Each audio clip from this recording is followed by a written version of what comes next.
پاکستان کے ضلع قصور کے اس نوجوان مجاہد کی کہانی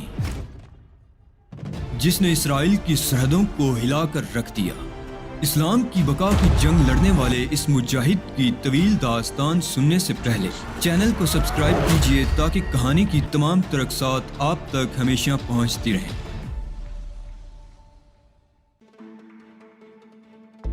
عام حالات میں یہاں قیدیوں کے ساتھ کوئی بدسلوکی نہیں کی جاتی، صرف عام حالات میں، اور اتفاق ہے کہ تمہاری موجودگی میں ابھی تک خاص حالات نہیں پیش آئے۔ جو محافظ میرے ہاتھوں زخمی ہوا تھا وہ کبھی دکھائی نہیں دیا۔ کون؟ مائتھو؟ وہ زندہ ہوتا تو ضرور دکھائی دیتا۔ کیا مطلب؟ میں نے چونک کر پوچھا۔ وہ تم سے جھگڑے کے تیسرے دن مر گیا تھا، اس کی لاش بھجوا دی گئی تھی، ہیگا نے کہا۔ میں اس خبر کو سن کر ساکت رہ گیا۔ میں نے اس پر شدید ضربیں لگائی تھی، لیکن یہ امید نہیں تھی کہ وہ مر جائے گا۔ رچرڈ بھی ششدر رہ گیا۔ اس کے باوجود میرے خلاف کوئی انتقامی کارروائی نہیں ہوئی، کبھی نہیں ہوگی۔ کھلے میدان میں فیصلہ ہوا تھا، کوئی سازش نہیں ہوئی تھی۔ یہاں موجود آدمی چوہے نہیں ہیں، اور پھر سب کا معاملہ ہے۔ یہ لوگ بھی احتیاط رکھتے ہیں۔ مائتھو کو قوت آزمانے کا شوق تھا، اپنے شوق کا شکار ہو گیا۔ اگر تمہارے خلاف کوئی کارروائی ہوتی تو سب قیدی بگڑ جاتے، ہیگا نے جواب دیا۔ یہ رات کچھ بے سکون گزری۔ کئی بار مائتھو کی موت کا افسوس ہوا، لیکن اگر میں کامیاب نہ ہوتا تو اس کے ہاتھوں میرا یہی انجام ہوتا۔ مجبوری تھی۔ سیکشن 4 کا پھر خیال آیا، پتہ نہیں کیسی جگہ ہے، اس کے بارے میں کچھ اور معلومات حاصل ہو جاتی تو اچھا تھا۔ ممکن ہے آئی دوش کی وہ برانچ بھی کوئی قید خانہ ہو، چنانچہ وہاں جانے یا ادھر کا رخ کرنے کا نتیجہ یہی ہو سکتا تھا کہ ایک قید خانے سے نکل کر دوسرے قید خانے میں پناہ لے لی جائے۔ پھر کیا کرنا چاہیے؟ کچھ اور فیصلے کرنے ہوں گے۔ زندگی کی بازی لگا کر دور تک سمندر میں نکل جانے کی کوشش ہی بہتر رہے گی۔ اگر زندگی بچ گئی تو ٹھیک ہے، ورنہ اس کوشش میں موت کو گلے لگانا بھی برا نہ لگے گا۔ اپنے ذہن میں نے مکمل فیصلہ کر لیا تھا، لیکن رچرڈ کو بھی اس صورتحال سے آگاہ کر دینا ضروری تھا۔ اس کے لیے میں نے دوسرا دن منتخب کیا، اور جب میں اور رچرڈ اپنی متعین کردہ جگہ ناریل کے خالی تھیلے لے کر پہنچ گئے تو میں نے تھیلا ایک طرف رکھتے ہوئے رچرڈ سے کہا، درخت پر چڑھنے سے پہلے میں تم سے کچھ باتیں کرنا چاہتا ہوں رچرڈ۔ رچرڈ مسکراتی نگاہوں سے مجھے دیکھنے لگا۔ میرے چہرے کی سنجیدگی نے اسے مسکرانے پر مجبور کر دیا تھا، یا شاید پھر وہ میرے دل کا حال جان گیا تھا۔ ڈیئر رچرڈ، ہم تینوں اتفاقیہ طور پر یکجا ہوئے تھے، اور پھر حالات نے ہم سے ہمارا ایک ساتھی چھین لیا۔ ہمارے تمہارے درمیان کہیں بھی کوئی رشتہ نہیں ہے، لیکن اس کے باوجود کچھ ایسی ذہنی قربت ہو گئی ہے ہم دونوں میں کہ ہم ایک دوسرے سے علیحدہ رہنے کا سوچ بھی نہیں سکتے۔ لیکن میرے دوست، سارے رشتے ناطے یا محبتیں زندگی کے ساتھ ہوتی ہیں۔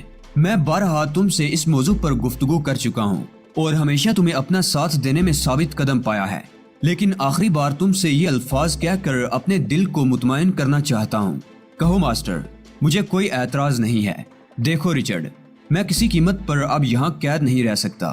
میں نے اپنی زندگی ایک خاص مقصد کے لیے وقف کی تھی، اور اپنا بہت کچھ کھو کر اس مقصد کے لیے کام کی ابتدا کر ڈالی تھی، اور میں اگر اس مشق کے لیے کچھ کرتا رہوں اور کسی بھی لمحے وہ مجھے گلے لگا لے تو مجھے کوئی تردد نہیں ہوگا۔ لیکن ان قید خانوں میں معطل زندگی گزارنا مجھے پسند نہیں ہے۔ میں مر جانا چاہتا ہوں۔ تو ٹھیک ہے، چلو مر جاتے ہیں، رچرڈ نے جواب دیا۔ میں جس قدر معلومات اس سلسلے میں حاصل کر چکا ہوں، ان میں سے کوئی بھی بات تم سے پوشیدہ نہیں ہے۔ کیا ان حالات میں تم میرے ساتھ اندھا قدم اٹھانے کے لیے تیار ہو؟ ہاں، تیار ہوں۔ ایک بار پھر سوچ لو رچرڈ، تم مجھے بزدل کیوں سمجھتے ہو خان؟ مجھے خوفزدہ کرنے کی کوشش کیوں کر رہے ہو تم؟